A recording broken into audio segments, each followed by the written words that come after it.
Hello, everyone, and welcome to The Impossible. I'm your co host, Austin, and today I wanted to mix things up a little bit. So, I wanted to continue on, of course, with the series of Imperfect Harmony with discussing emotions and how we can utilize them, balance them, and ultimately create some type of imperfect harmony with them. But to mix things up and somewhat it's a bit random. Not random, but out of the blue, I suppose. So while I was working on getting today's recording kind of written up, I had a random act of kindness occur this past week, and it caught me off guard.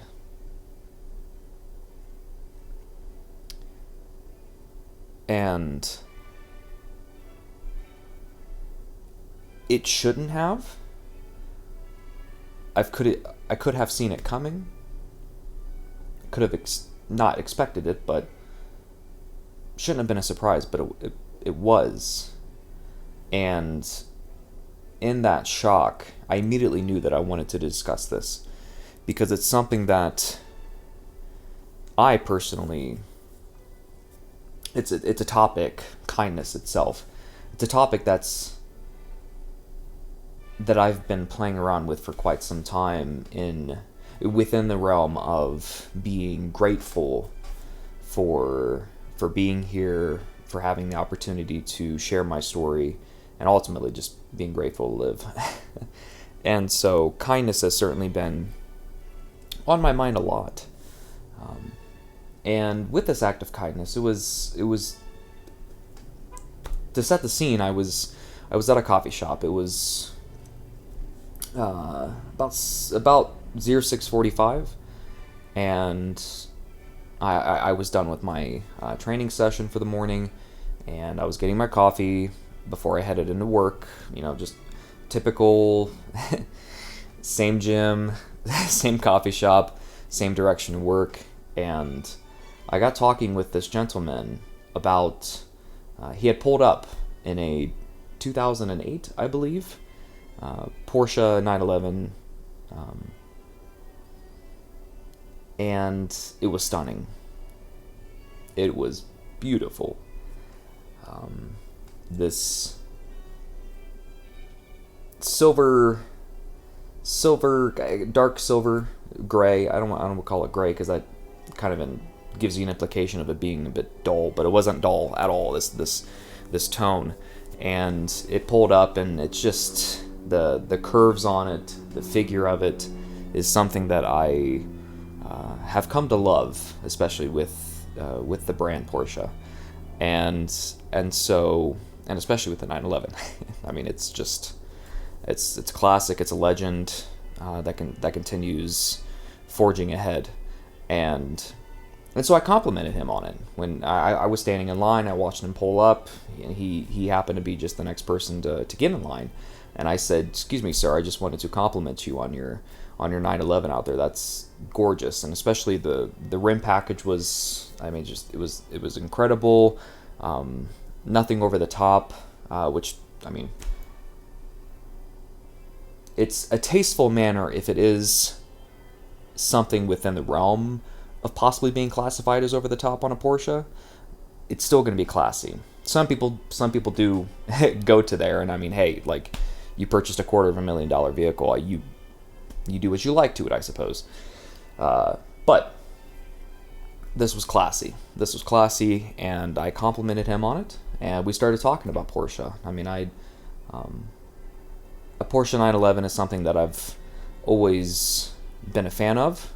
I've learned more and more about it, especially watching the Up to Speed series on Donut Media back in the day, and so I've certainly, that kind of helped put a little bit of knowledge behind the passion just for a well built machine, and we started talking about different This was a 992.2, I think, in terms of the generation of the 911 that he had. But we started talking about some of the older generation, and he started sharing with me some of the other vehicles that his friends had, Porsches and others that we don't have to get into, but we're talking as we're just like moving up in line. And again, this is before 7 a.m. and I'm having this brilliant conversation about a passion of mine, and sharing that with somebody that had this similar passion. And as I'm sitting here recording, an AMG GT rolls by. German engineering, you have to love it. So, anyways, so I get up to the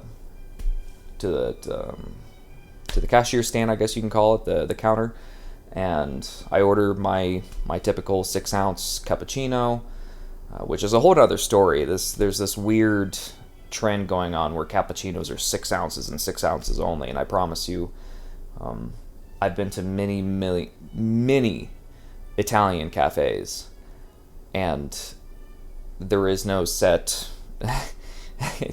You get a cup you get a cup of cappuccino, and it's put on your table, and you sip on it. I mean, and you consume it and you enjoy it. That's I don't know what's going on with this kind of trend of it being only available at 6 ounces, but I get my 6-ounce cappuccino, and the gentleman's like, "Hey, I'm gonna buy your coffee," and I'm like, "Oh, you don't have to do that. I mean, I appreciate it, but you know that's not necessary." And he's like, "No. He's like, I want you to I want you to know that I'm thankful that you asked about the car. Not many people do, and when people do, I really enjoy the conversation, and so I wanna buy your coffee." And I'm like, I accept your gift, and I really appreciate it.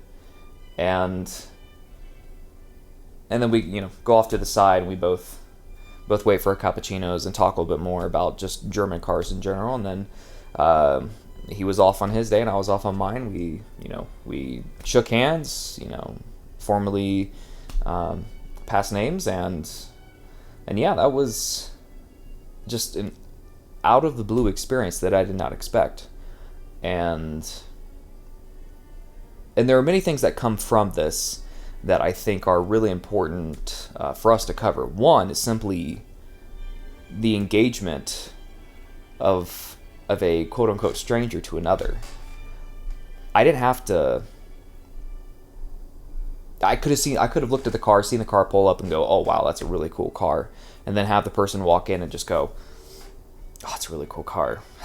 Yeah, that's a really cool car, and then order my coffee and go. I first off decided, hey, I like that car. I love the idea and the concept and the class and the tradition behind that vehicle. I want to ask this gentleman about that. And so I did. And that kind of engagement, I think, is missing quite a lot from one stranger to another, from one human to another, really. And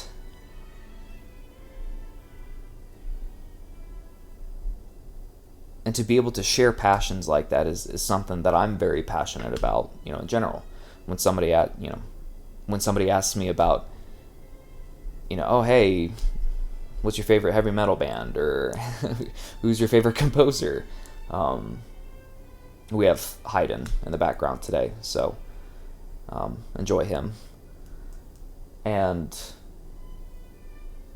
I absolutely I love engaging in those types of conversations, because it's a passion, but it's a way for you to connect with somebody in a manner that both of you may possibly enjoy.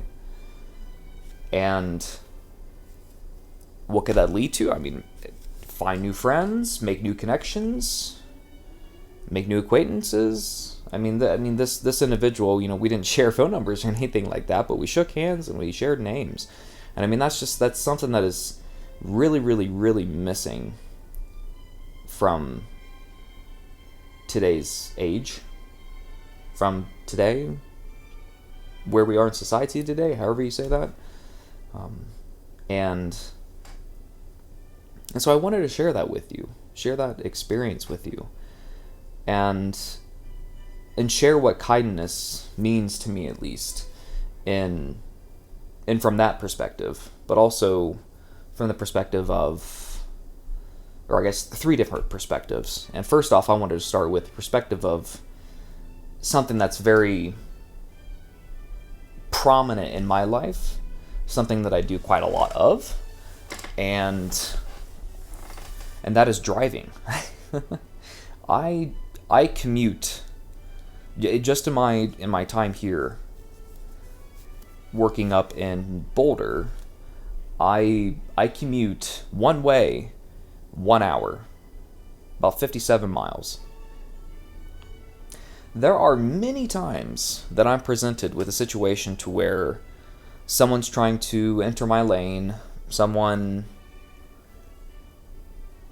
on a 2-lane highway, somebody's coming off from an intersection and they want to join into a line, and I promise you, I can't commute at a time that there isn't a line at some point. And there are these choices. You have 2 choices that you can make in those moments. One is to be like, nah man, you're getting behind me, when there's 30 other vehicles behind you. Or you can just say, yeah, go on in. And that may not seem like a lot to you listening or watching this, but when you drive a lot, especially on highways, those little things can add up. Those little acts can certainly inhibit the process of paying it forward.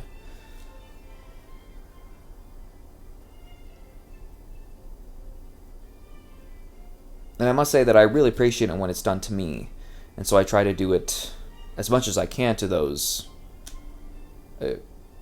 done to me, and then I try to do that for others. And from that perspective, it's just there's so many different cases that I have in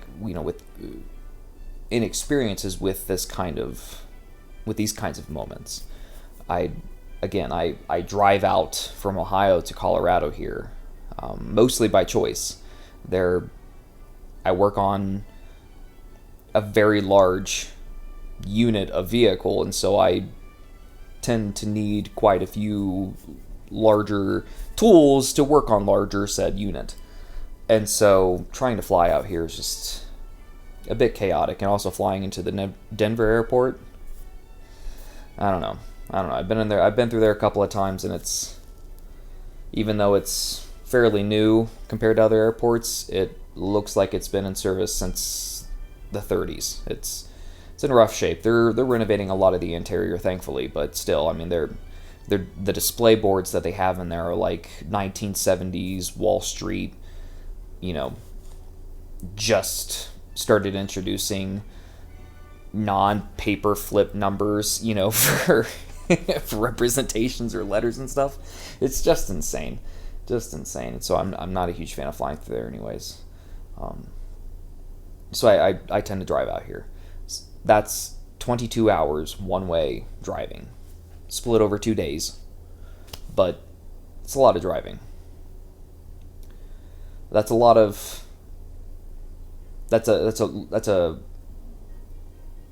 large collection of moments to where I have the choice of being unkind.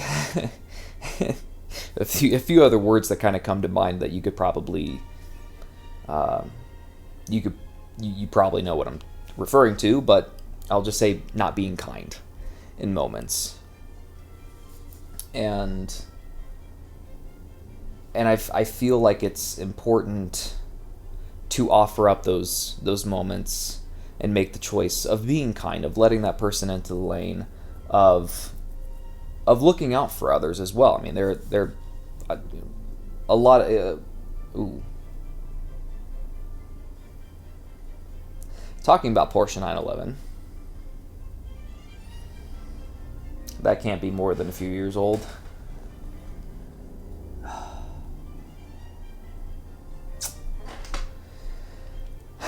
Stunning.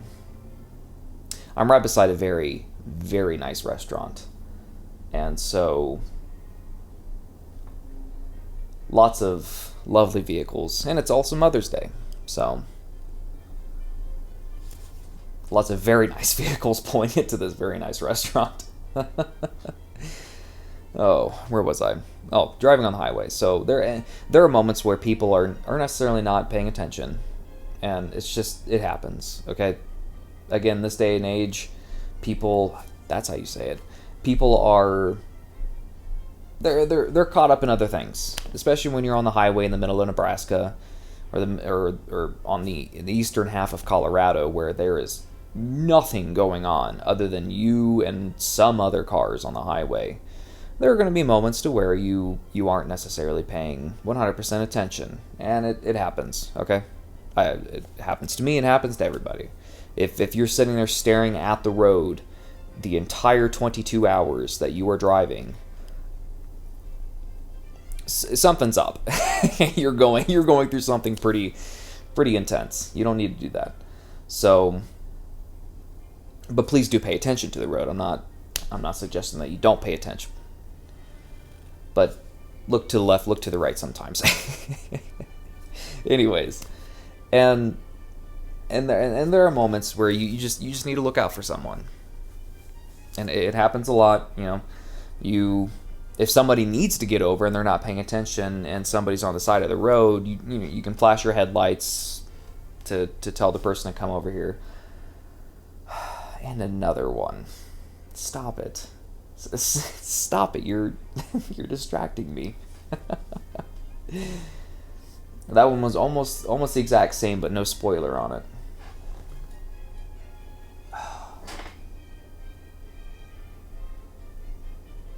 Nothing drives like a 911.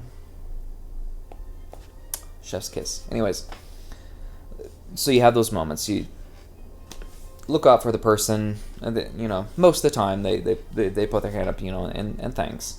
And one big thing that I've at first I was not a huge fan of, but it needs to be done, is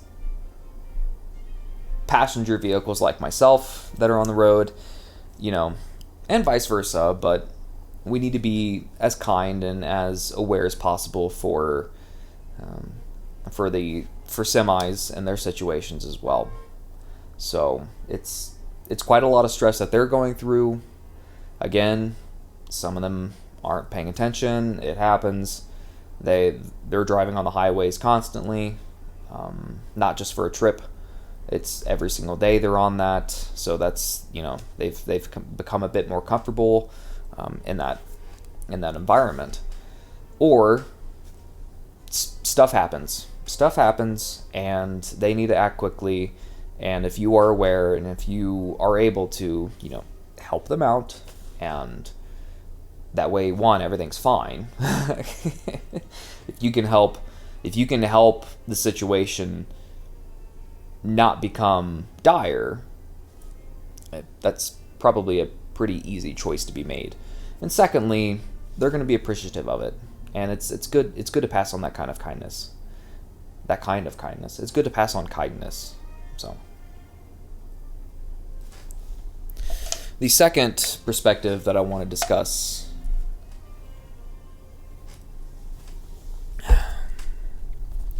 which part of me?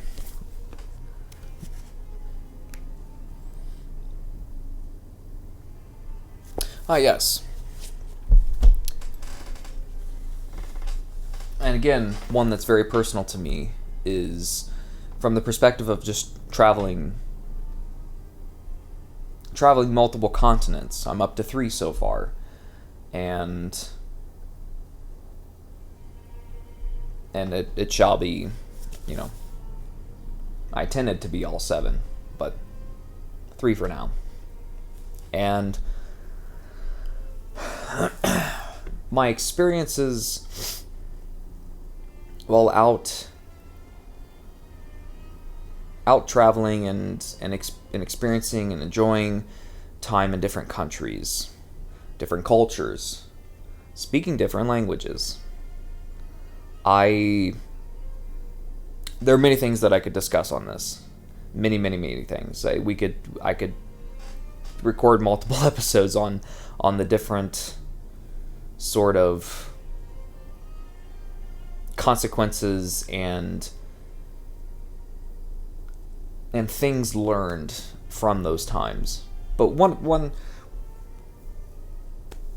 the one thing we're discussing today of kindness, I think, is something that can be easily passed on especially when you're talking, discussing, interacting within a different culture. You're in a place that you may not be comfortable in, 100% comfortable in, and that's fine, that's great. You could be in a country that's not speaking your language at all, which I've done many times, and the majority of those times I spoke almost none of that language. And so those takes, those scenes, the situations that approach you, I think it's absolutely paramount that kindness is your first reaction and one of your first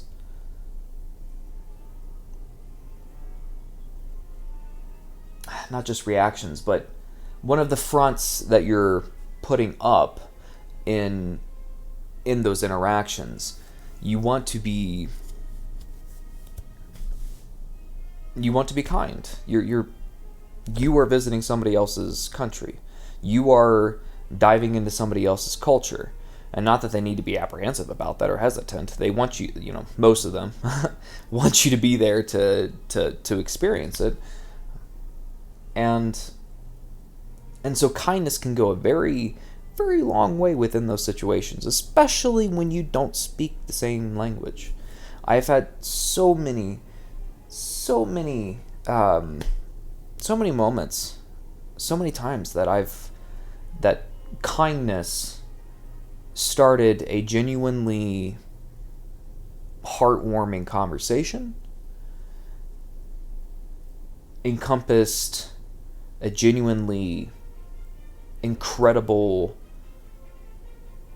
interaction, and ultimately led to making friends, leading to making acquaintances, and really adding something special to the trip. Not for you and your trip, but also for this person and them just in their daily lives of these experiences with tens to thousands to hundreds of thousands of tourists every single year. And so I really do feel that it's absolutely paramount to have kindness as one of the forefront. Again, what's that?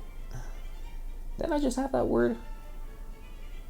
See, this is why I need to continue to read and write.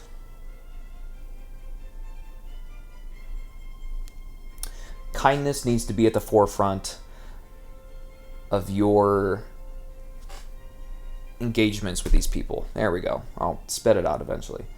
And so one that really sticks to my mind and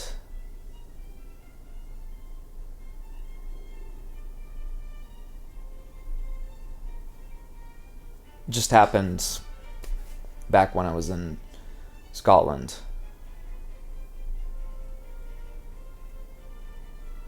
It was a lovely conversation that I had. It was a short conversation. It was in a coffee shop. I was ordering to go, traveling to Thrieve Castle down in outside of Castle Douglas, Scotland, and I was in Douglas, Scotland, which is where I went to Saint Bride's Kirkyard, where Sir James the Good Douglas is entombed, and just outside of town is Douglas Castle, that single tower that's left. And at the coffee shop, I had gone to the counter and asked for a flat white, which is my espresso drink of choice while I'm over in the UK, especially.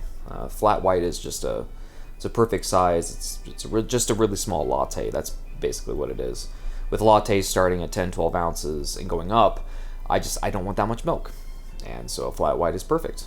And so I get that ordered, and the worker, she didn't have to ask me this, but she's like, "Oh, what? I noticed your accent is American, and so what brings you to Scotland?" And I had said, "Oh, well, I'm just here for vacation, here for a bit of relief, and ultimately looking not necessarily for answers, but looking for a little bit of, not consolation either, won't be the word, looking for some peace, I would say, in the research and exploration of my ancestral background." And she's like, "Oh, that's incredible." And she asked me what my surname was, and I said Douglas, and she said, "Oh, well, you're definitely in the right spot." And I'm like, that's what I was kind of hoping to hear from you. So that was fantastic. And she but then she went on. I mean, she's like, "So you said relief from what?" And I said, "Well, I just had a bone marrow transplant. It's a type of intense treatment regimen dealing with cancer." And she's like, "Oh my, you've had a bone marrow transplant?" I said, "Yes." And she said, "Well, my mother had breast cancer, which ultimately took her life. They found it way too late." And so that was rough to hear. Whenever somebody offers a story like that, it definitely used to hit me, home, but now it's even more grand, my reaction to it, I suppose. I definitely get emotional. And she said, yeah, and that's how, ultimately she passed. And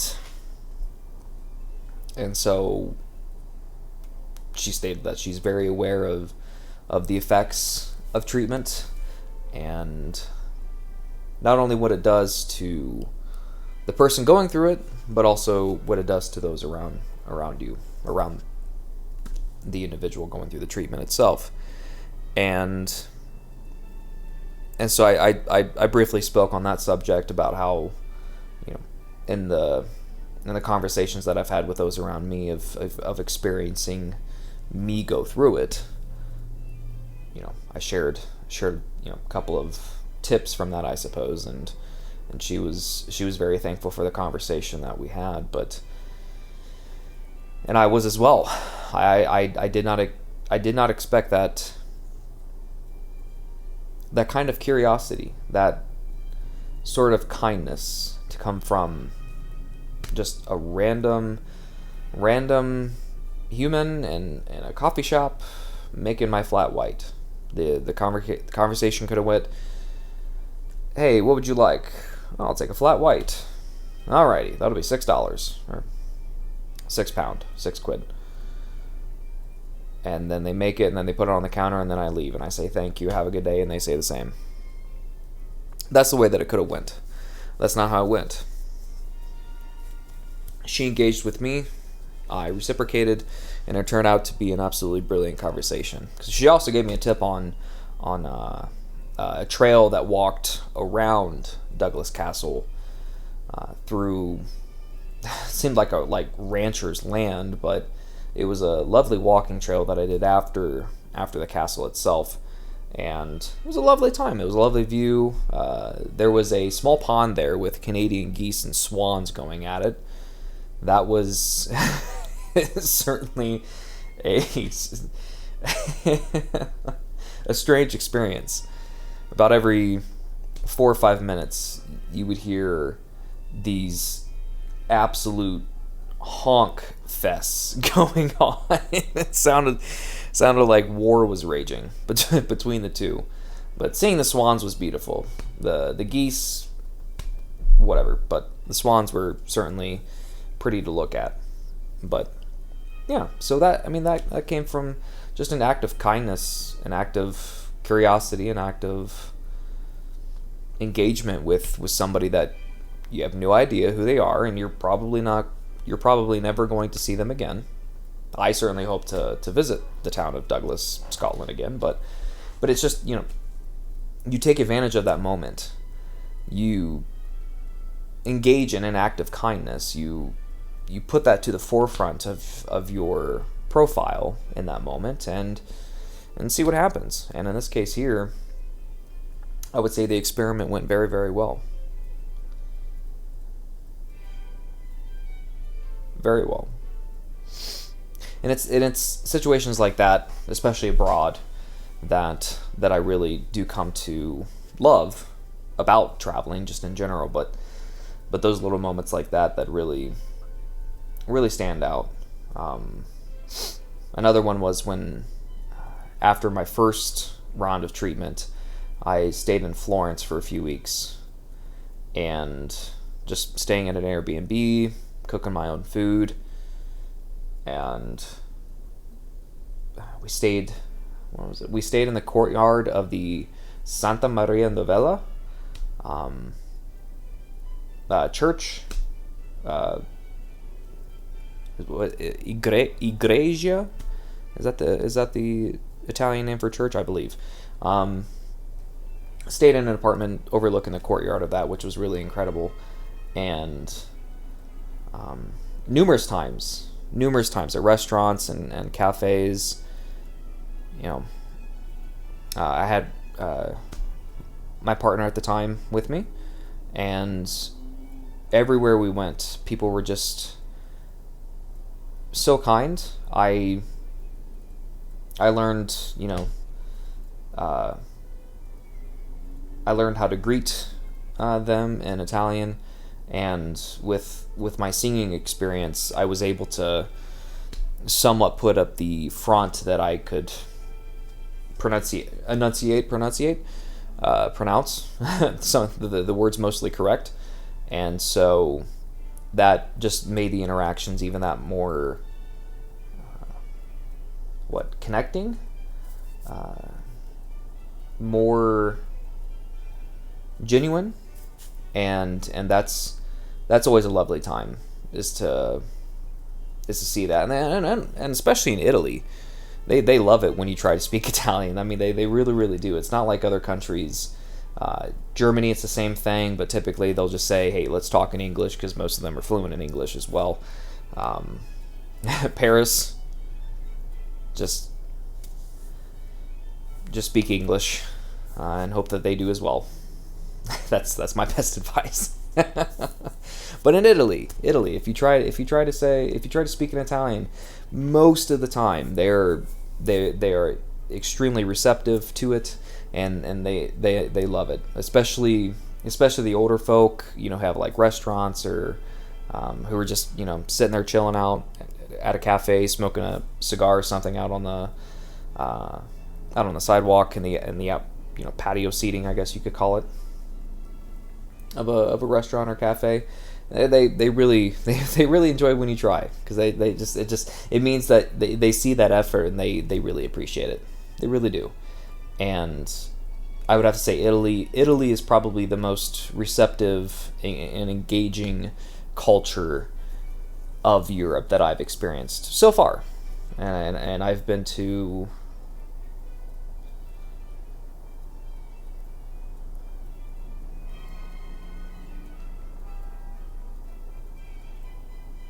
10, 10 countries.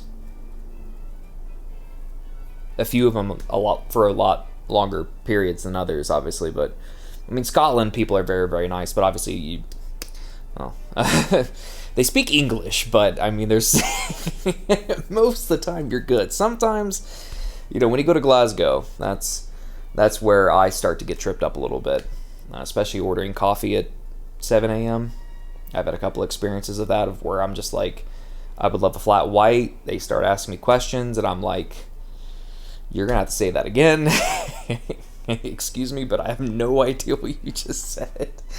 Edinburgh's a bit better, and especially when you get up to like to the Isles, and up into the Highlands, they're very, very kind, very receptive. But in terms of a language that I don't speak, Italy has seemed to be the most receptive and engaging with that, and it's kindness that's sewn into that experience, and really woven into such a meaningful and impactful interaction between you and those who do not share the same realities as you. Not even close. Not even close. They're on a different continent. They speak a different language. They have a completely different history. They have a very, very, in the cases that I've experienced, they have a very diverse, deep, and rooted set of traditions and cultures, and culture for these different cultures that just makes their reality very, very different from mine. And finding something that can connect us, what do you start with? You start with just being kind to them, and then and they'll be kind back to you most of the time. Most of the time, that's a little disclaimer that I'll put at the end, but I'll share that. We'll wait for that till the end. And lastly, my perspective that I want to do, the third one, is perspective in my time in the cancer centers. Now, I've been treated in 3 different cancer centers. That is the Belpre Cancer Center, part of Marietta Memorial Health Systems, or Memorial Health Systems, Marietta, whatever. Yeah, Cleveland Clinic, and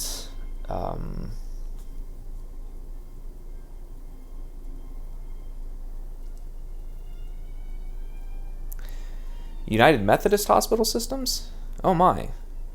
I'm drawing a blank there. In Houston. Texas Children's was a kind of like a tie-in with the particular clinical trial that I performed there, but yeah, United Methodist Hospitals? United? Whoa. In Houston, Texas. And that huge campus of buildings. Floor 15 in the building that I was in. My God. Anyways, I've been to 3 different cancer centers, and I've experienced quite a few situations I've not necessarily interacted with. Most of the time you don't interact with the other patients, just because, especially as a patient, I now understand the notion of I'm in here to get treatment, and that could be lasting from 30 minutes to 8 hours, 10 hours, 12 hours. I'm not in the most cheerful mood to have a conversation with you right now. I know that feeling very, very well. And I don't resent. I don't put, how do you say that? That doesn't upset me at all if someone's in that situation. I understand it, and I've felt that many times, to where somebody will start talking to me and I don't want to discuss anything. I have quite a lot going on up in here. And so, but those are not necessarily negative experiences. It's just, you're going through a very difficult situation, and again, there's just a lot on your mind. But one positive experience, I will say, that I've had from this, to where an act of kindness that I was able to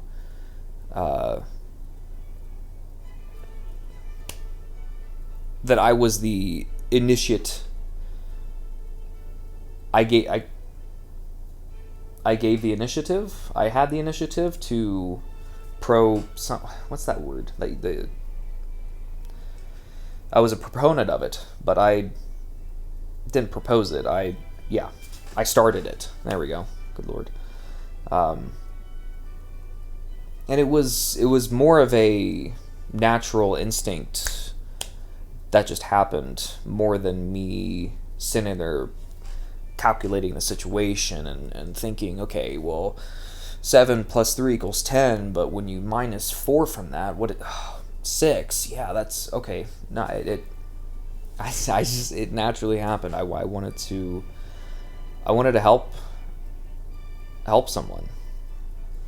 It was in Cleveland Clinic, and I was waiting for treatment, and this was at a point where it was during my first round of treatment. So it was in that kind of a 7.5 month treatment period of brentuximab plus AVD, and then finishing off with the nivolumab, the immunotherapeutic drug.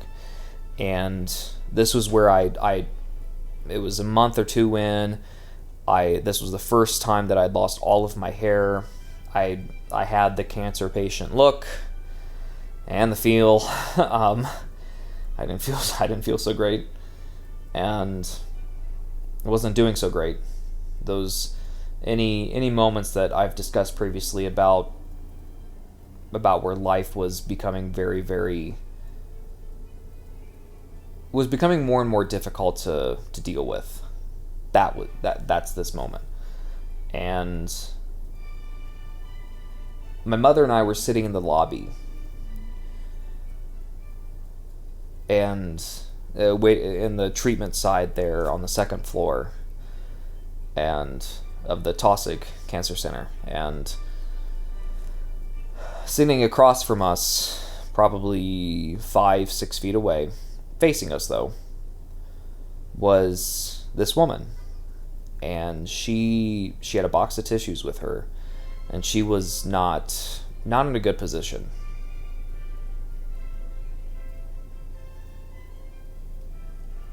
And again, I don't know what came over me,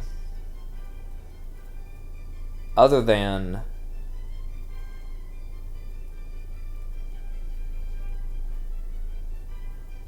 I knew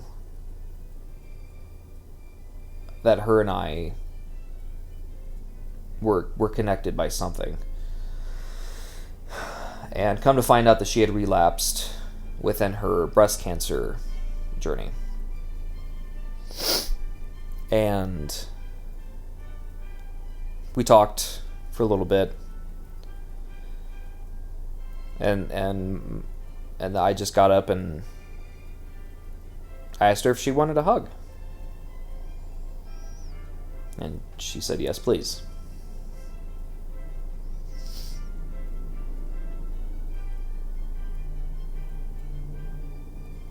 And what I took away from that was that I also needed a hug. Not just a hug from someone who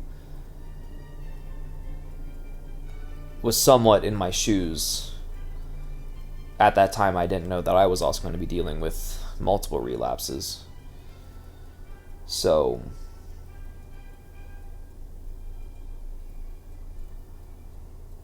that moment had an absolutely huge impact on me. I can only assume that it did on her as well. She smiled some more, smiled after the hug and after we talked for a little bit more. And I would say that acting in that moment, offering a gesture of kindness, I'm very thankful that I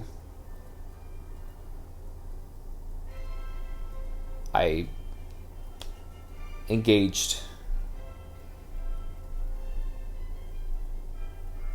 with her in that very vulnerable moment for her, and for me.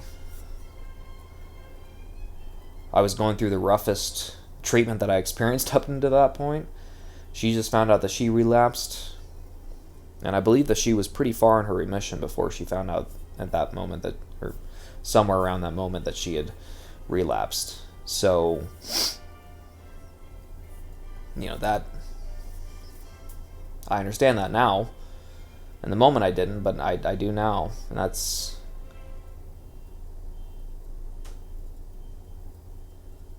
I'm very thankful that I did that.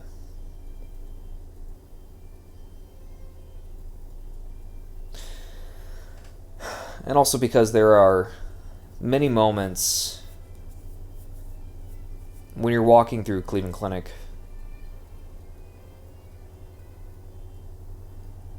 and you see a lot of cancer patients that are not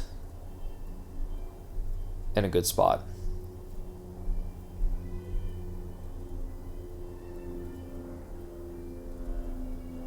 They're not doing good.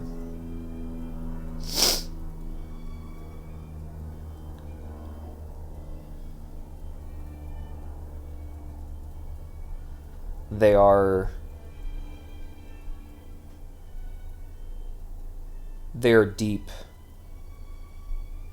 in a form of existence that I would be very cautious to not being able to wish upon even my greatest of enemies.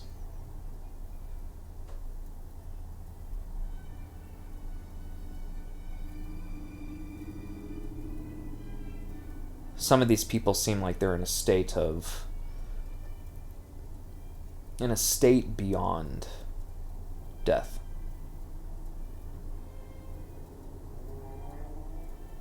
Their skin tone has no color, no vibrancy.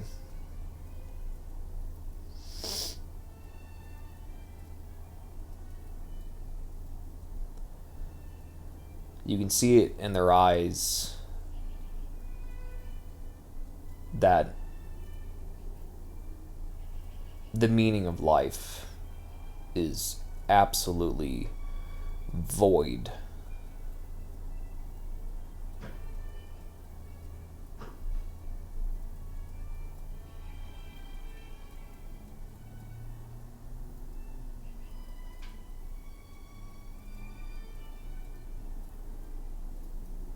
They are ready to see something very, very different.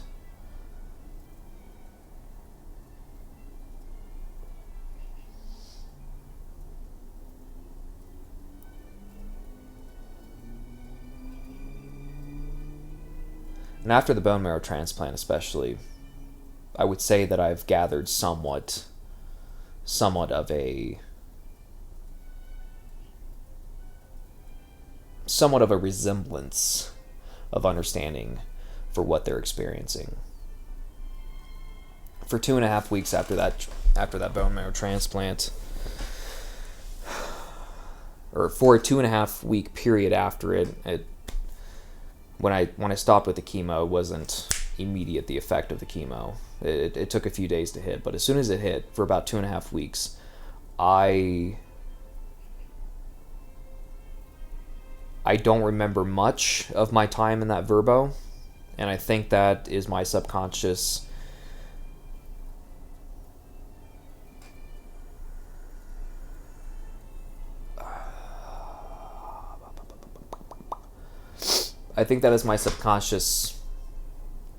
saving me from a bit of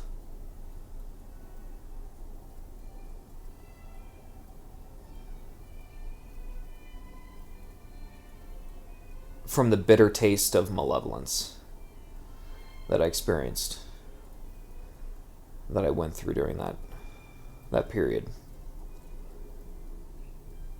To say that it was brutal is an understatement.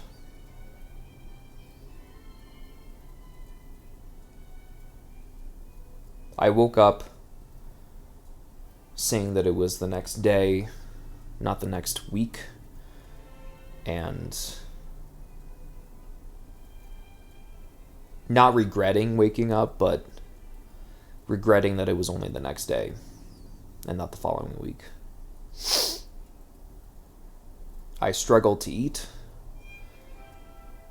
I would say 1,500 calories or less I would get in a day. I somehow gained 6 or 7 pounds over the month of December. I have no idea how I did that. I mean, I wasn't moving at all. I mean, the only thing happening within my body was my body trying to survive high-dose chemo.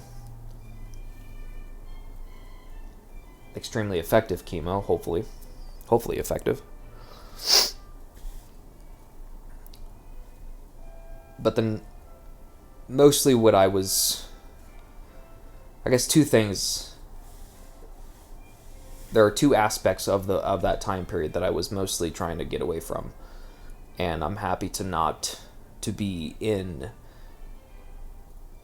and entrenched in that reality now. One is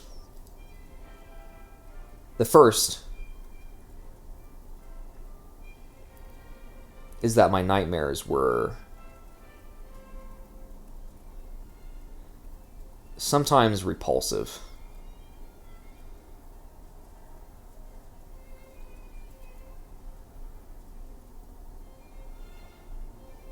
Actions laced with malintent committed upon me in those nightmares.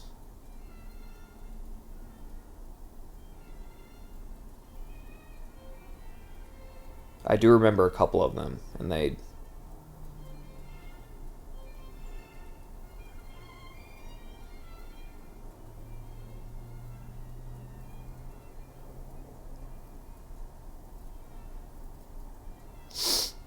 have no idea why my mind would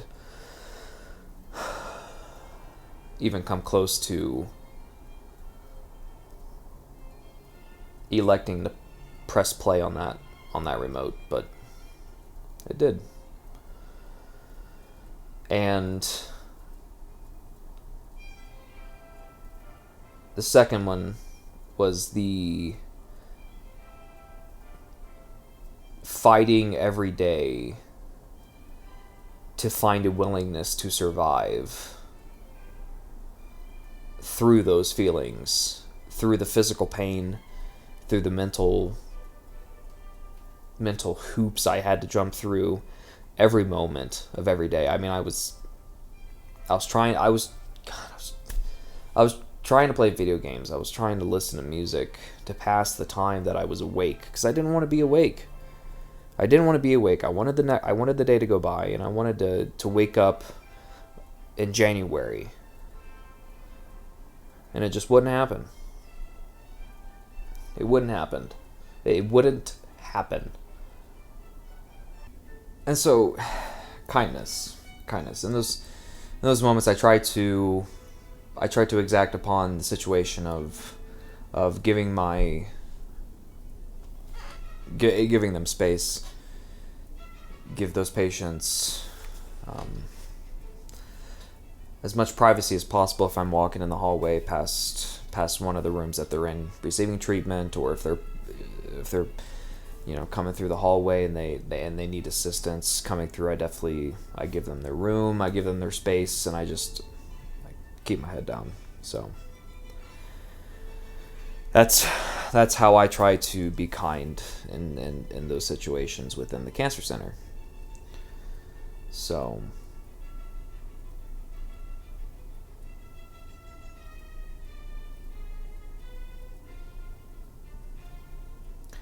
I see being kind to other humans as something that you should strive to do and look to evolve your ability to do so every single day. I know that, and here comes a disclaimer, I know that not everybody is going to receive your acts of kindness with the utmost reciprocal acceptance, or just acceptance, as you may wish. Sometimes that happens. Everybody that you bump into, run into, pass by, everyone is living just as a complex life, or living a life just as complex as yours. And they may have a lot on their plate. They may have a lot on their mind. And that goes with the patients that I have encounters with in the different hospitals. That comes with my travels abroad. Some people just, they're working their butts off 6-7 days a week to appease tourists and try to make money and put food on their table for their family. And that may also mean in somebody who is in a rush on the road, and there's nothing that you can do in that moment that's gonna have them realize that things could be a lot worse, and they're just going to go on with their day, whether they're distracted or, again, they're just in a hurry, in a rush. What I try to do is react in the most... I mean, and this is kind of another disclaimer, is that this doesn't mean that you need to become so overly compassionate or lack of a better term, soft in these moments. You still have values. You still deserve some regard of respect, of just being another human in that situation. You're trying to be kind. Some people will not receive that, and that's fine. Maybe they will realize your act of kindness down the road, pun intended, or later in the day, or just at some different time. That may happen, and that's all we can hope for, and that they pay it forward at some point. And not that they're unwilling, to accept your gesture. That's not necessarily the case most of the time. You do have those few who are bound for a life of intensity without having a second thought for others. That just happens. And we don't need to get caught up too much in that. So, but what we can do every single day is to successfully experience one act of kindness every single day. And that's my challenge to you. If someone asks, "Hello, how are you doing?" respond with how you're doing. I'm not saying,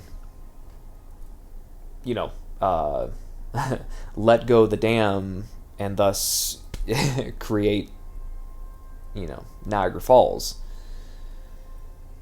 But if they ask, hey, how are you doing? You respond with, I'm doing fairly well today. Be honest with them. Be honest in your response. Or if you're the one asking, say hello. How are you doing? And be present within the moment to really... You've given them the wordage, and the tone, but give them the presence as well, that you're being honest and you're being curious with your question.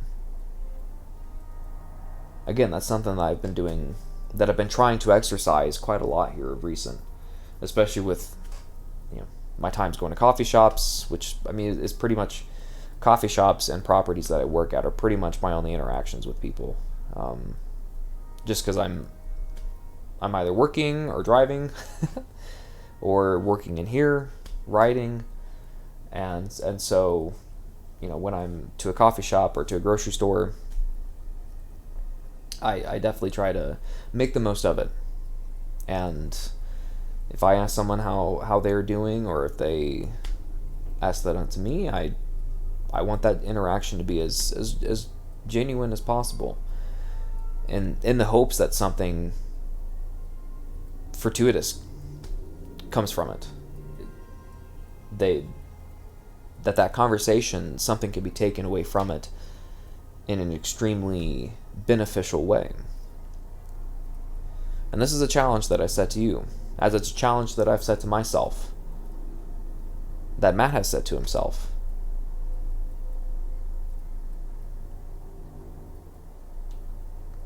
That's one of many parts of the impossible mindset. Is that for our time here on Earth, one thing that we can do is be kind to others, whether we know them or not. We can be kind to them. We can be genuine.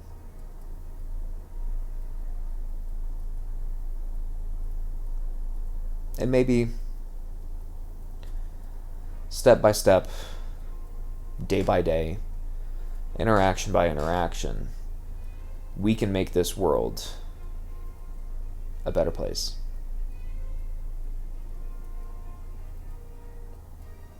And so with that, I thank you for listening. I thank you for watching. And I know this was a bit improvised, but I wanted to share that experience with you, and what it's meant for me just in the past few days, but also over the past few months. And what it means for our future. For my future and for yours. Let us be kind to one another. I promise you that you'll find it pretty powerful with its impact on your life, those around you, and to the larger community.